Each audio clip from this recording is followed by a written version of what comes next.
was at E3 last year, the game Watch Dogs was announced by Ubisoft, and I said, this is the game that's making me incredibly excited about being a gamer. Well, I've got Danny with me, who's the lead designer of Watch Dogs. The game's not out yet, but we're seeing more of it this time. Can you tell us like the premise of the game? Well, basically, it's an open-world action-adventure game in which you play a character named Aiden Pearce. I know he's hot. What? Is that it? Okay, cool. Thank you for that, by the way. You designed him? No, I designed the game mechanics. I'm happy you like it. Essentially, you use technology as a weapon. So all the infrastructure, like the grid, the traffic lights, electricity, all the underground garages, the bollard system to lock vehicles, and all the personal devices of people, you can read in that. So you have access to everything that's connected, and we use that for gameplay. What we haven't really discussed about Aiden is why he's doing this. He's a bit of a vigilante, so he kind of sees victims, or he's got objectives that he wants to kind of solve, and he can tap into this. But how did he get that access? Aiden is an anti-hero, and he has a kind of a troubled past. Right. And he's very good with technology, and the access. So he's a hacker. He has a lot of those skills, and he has a lot of friends with skills like that, and he slowly connects to the whole network. He does not have everything from the start. Right. He has to slowly develop it and basically unlock and exploit the CTOS system to gain all those, I would say, abilities. Some of the things that we've seen so far with Aiden is that he'll just kind of be near the vicinity of a person and then kind of tap into their phone and see what they're messaging to people, what phone calls that they've made, but he can also get their background history, can't they? Yes. So you can see whether they're a good person or a bad person, if they've got a criminal record.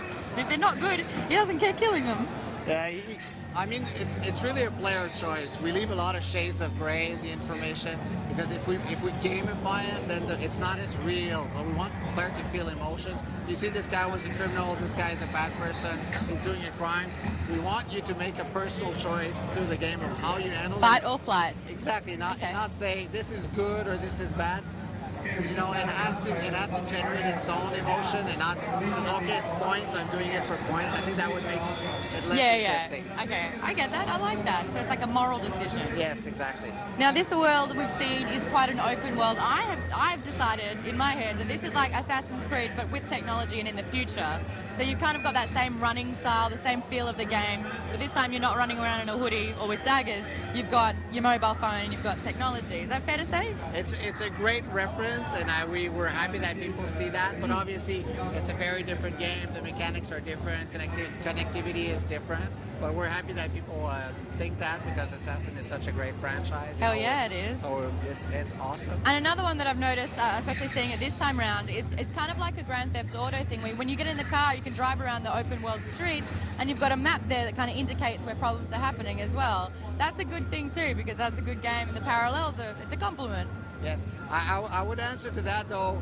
This is the lives we live in today. So if I would say the movie Heat is a situation that you can handle in the game. For example, if I tell you you're wanted and you're a vigilante and you have to run away right now, well, what would you do? You would use the vehicles, you would use technology, you would use the weapons you could find. And people that you know. Exactly. So for us, it's just the world we live in, and we really want to create a backdrop, and what you're doing in gameplay feels different every second, every minute of the game. That's really important for an IP, so we're working hard on the mechanical side. And the subliminal message is technology. If you can manipulate technology, you can pretty much control the world.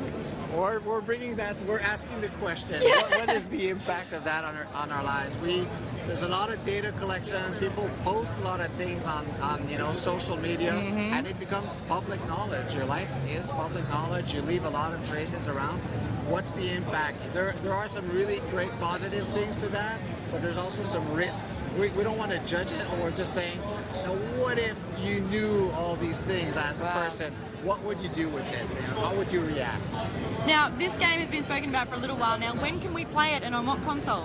It's going to be available on Xbox 360, Wii U, and PS3 in November 2013. November of this year?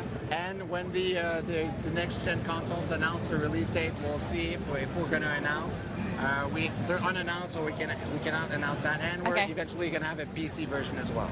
Oh, okay. So you're sticking with consoles first and then going to PC. I don't have the date of the PC. We'll see how that goes. Fantastic. So even Wii U users can get involved with this. Yes. And they can play as Aiden Pearce. Lucky things. Well, thank you so much for the chat, Danny. Appreciate that. My pleasure.